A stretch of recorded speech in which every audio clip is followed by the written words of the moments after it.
Friends, എല്ലാവർക്കും പുതിയൊരു വീഡിയോയിലോട്ട് സ്വാഗതം. അപ്പോൾ നമ്മൾ ഇന്നിവിടെ തയ്യാറാക്കിയിരിക്കുന്നത് വളരെ ടേസ്റ്റി ആയിട്ടും കളർഫുൾ ആയിട്ടുമുള്ള ഒരു ലഡു ആണ്. അപ്പോൾ ഈസി ആയിട്ട് വീട്ടിൽ തന്നെയുള്ള ഇൻഗ്രീഡിയൻസ് ഒക്കെ വെച്ച് നമുക്ക് തയ്യാറാക്കി എടുക്കാൻ പറ്റുന്ന ഒരു ലഡു ആണ്. അപ്പോൾ ഇതിനായിട്ട് നമ്മളിവിടെ എടുത്തിരിക്കുന്നത് നമ്മുടെ തേങ്ങയും അതേപോലെ തന്നെ റവയുമാണ്. അപ്പോൾ ഈസി ആയിട്ടുള്ള ഈ ഒരു ലഡു എങ്ങനെയാണ് തയ്യാറാക്കുന്നതെന്ന് നോക്കിയിട്ട് വരാം.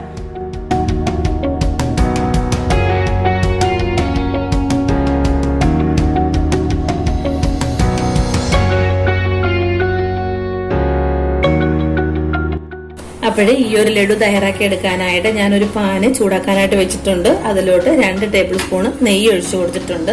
അതൊന്ന് മെൽറ്റായി വന്നപ്പോൾ അതിലോട്ട് ആദ്യം ഇട്ട് കൊടുക്കുന്നത് 1 ബൗൾ തേങ്ങയാണ്. തേങ്ങ ചിരകിയതെന്ന് പറഞ്ഞാൽ 1 മുറി തേങ്ങ ചിരവിയിട്ട് അത് ചെറുതായിട്ടൊന്ന് ക്രഷ് ചെയ്ത് എടുത്തിട്ടുണ്ട്. അതൊന്ന് ഇട്ട് കൊടുക്കാം. ഇതൊന്ന് ചെറുതായിട്ടൊന്ന് മൂപ്പിച്ചെടുക്കണം. ഈ തേങ്ങയുടെയും അതേപോലെ തന്നെ നെയ്യുടെയും കൂടെ മണം ഒന്ന് വരാൻ തുടങ്ങിയിട്ടുണ്ട്. ആ സമയത്ത് നമ്മൾ ആ തേങ്ങ എടുത്തു വെച്ചിരുന്ന സെയിം ബൗളിൽ തന്നെ 1 ബൗള് പാൽ ഒഴിച്ചു കൊടുക്കുവാണ്. നന്നായിട്ടൊന്ന് ഇളക്കി യോജിപ്പിക്കുക. ഒന്ന് തിളച്ചു വരുന്നിടം വരെ ഒന്ന് വെയിറ്റ് ചെയ്യാം. ഇതൊന്ന് തിളച്ചു വന്നപ്പോൾ ഇതിലോട്ട് 4 ടേബിൾ സ്പൂൺ പഞ്ചസാര ഒന്ന് ഇട്ട് കൊടുക്കുവാണ്. ഇനി ഇത് നമുക്ക് നന്നായിട്ട് ഇളക്കി യോജിപ്പിക്കാം.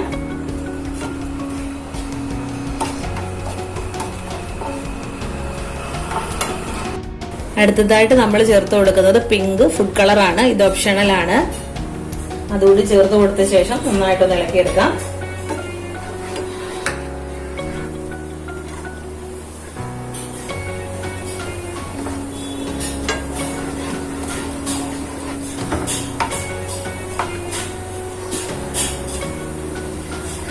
അപ്പോഴ് അതും നന്നായിട്ടൊന്ന് ഇളക്കി യോജിപ്പിച്ച ശേഷം നമ്മൾ 1 ബൗൾ റവ ഇട്ട് കൊടുക്കുവാണ്.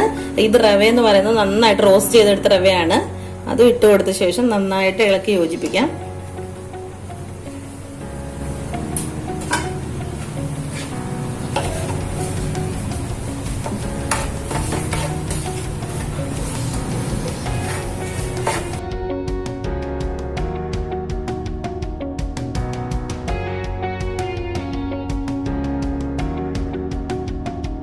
അപ്പോൾ ഇത് നമ്മൾ നന്നായിട്ട് ഇളക്കി യോജിപ്പിച്ചിട്ടുണ്ട്. ഇനി ഇതിലോട്ട് നമ്മൾ ചേർത്ത് കൊടുക്കുന്നത് 1/4 ടേബിൾ സ്പൂണ് കാർഡമൻ പൗഡർ ആണ്. ഏലക്ക പൊടി കൂടി ചേർത്ത് കൊടുത്ത ശേഷം നമുക്ക് നന്നായിട്ടൊന്ന് ഇളക്കി കൊടുക്കാം. ഇനി നമ്മൾ ആവശ്യത്തിന് നട്ട്സ് ചേർത്ത് കൊടുക്കുവാണ്. ഇഷ്ടമുള്ള ഏത് നട്ട്സ് വേണമെങ്കിലും ചേർത്ത് കൊടുക്കാം. ഞാനിവിടെ ബദാം ചെറുതായിട്ട് അരിഞ്ഞതാണ് ചേർത്ത് കൊടുക്കുന്നത്. അതും കൂടി ഇട്ട ശേഷം നമുക്ക് നന്നായിട്ടൊന്ന് ഇളക്കി കൊടുക്കാം.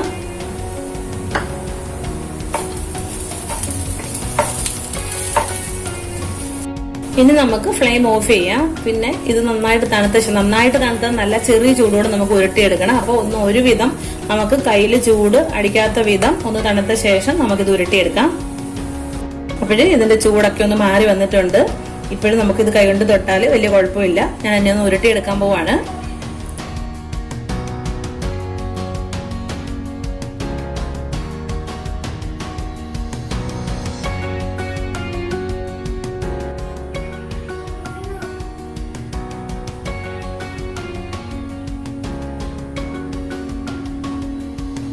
അപ്പോൾ ഞാനിവിടെ എല്ലാ ലഡു റെഡിയാക്കി വെച്ചിട്ടുണ്ട്. ഇനി ഇതൊന്ന് ഡെക്കറേറ്റ് ചെയ്ത ശേഷം കാണിച്ചു തരാം.